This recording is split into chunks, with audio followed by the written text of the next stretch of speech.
تعرف ايه عن اضطراب تشوه الجسد؟ يعني ايه مهووس بعيوب الجسم؟ عينك ممكن تكذب عليك؟ معاكم دكتورة هبة عبد العزيز، استشاري واستاذ الصحة النفسية بجامعة اسكندرية.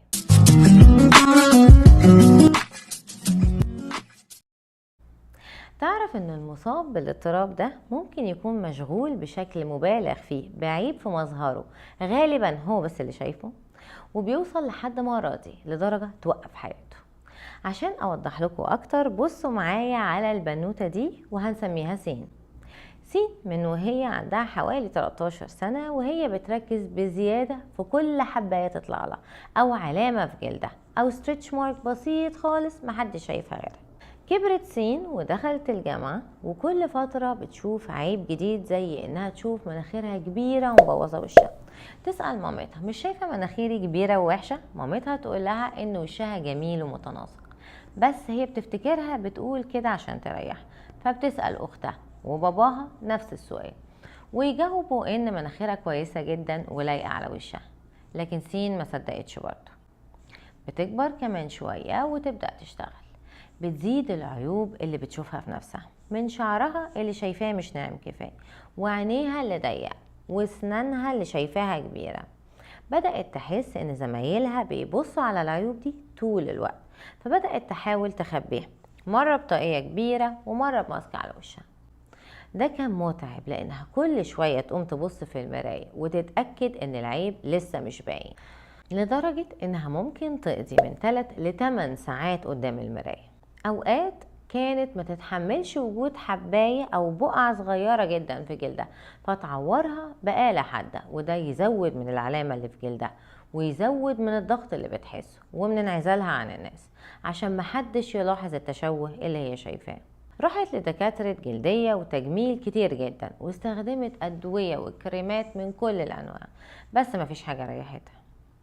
عملت عمليتين تجميل للأنف غير عمليات للعين وللسنان، وما عجبتهاش النتيجة برضه، بل اتهمت الدكاترة كلهم انهم بوظوا العملية وشوهوها اكتر.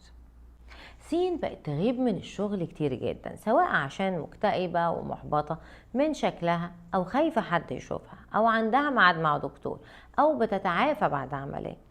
ولما جالها انذار واتنين من الشغل بسبب الغياب المتكرر اتهمتهم بعدم مراعاة الظروف. طبعا سين كانت بتتفادى الارتباط لانها شايفة محدش هيحبها ولا يستحمل عيوب، ولو حد قرب منها ما كانتش بتصدق وتفتكره عايز يستغلها لأي سبب غير انه بيحبها. مع الوقت بقت منعزلة اكتر وعلى طول بتعيط، مش بتتبسط بحاجة ولا شايفة لازمة من حياتها. ضغطت عليها عيلتها تشوف دكتور نفسي بعد ما رفضت، لانها شافت انهم مش حاسين بيها ومش عايزين يساعدوها بجد في حل مشكلتها الحقيقية اللي هي شايفاها انها شكلها الوحش. كرهها السيئة زادت لدرجة انها فكرت تنهي حياتها. زي ما شفتوا، اضطراب تشوه الجسد مش بالضرورة يكون له علاقة بالانشغال الدائم بالوزن او السمنة ولا النحافة ولا أمراض اضطراب الشهية ولا الشره المرضي. في الأغلب بيكون المشكلة في الوجه أو الرأس، ولو حتى في الجسم بيكون الانشغال بأجزاء معينة زي الصدر في الإناث والعضلات في الذكور. دي حالة مرضية حقيقية من عيلة الوسواس القهري، لأنه بيسيطر على المصاب بتمام وبيحتاج تشخيص من طبيب مختص وعلاج نفسي أو دواء. والعلاج النفسي ممكن يكون عن طريق جلسات إعادة الهيكلة الإدراكية. كون الاضطراب بيظهر في سن المراهقة ده سلاح ذو حدين. صحيح هو سن صعب وفيه تغييرات كتير، لكنه فرصة نكسب ثقة المراهقين دول ونبني ثقتهم في نفسهم ونحسسهم بالأمان ونلحق المشكلة قبل ما تسوء أو تتطور لمشاكل أو أمراض أصعب. الوقاية دايما خير من العلاج. في مشاهير كتير اتكلموا عن المرض ده وطالبوا الناس ما تحكمش على بعض بقسوة، توقف التنمر والمعايرة بالشكل واللون والعيوب الجسدية. وفي مشاهير عانوا من الاضطراب وما اتكلموش. من ضمن المشاهير المصابين باضطراب تشوه الجسد ليلي راينهارت، بطلة ريفرديل شو، المطربة بيلي ايليش، الممثل روبرت باتنسون بطل مسلسل تويلايت، المغني والمؤلف ذا ويكند، ومن زمان كان في مارلين مونرو ومايكل جاكسون.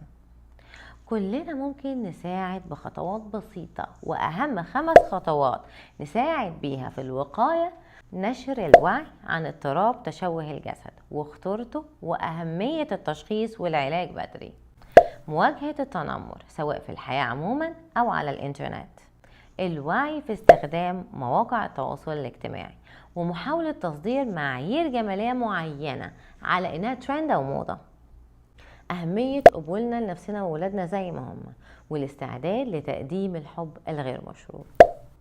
نوقف المقارنة مع غيرنا، تقدر تغير حياتك.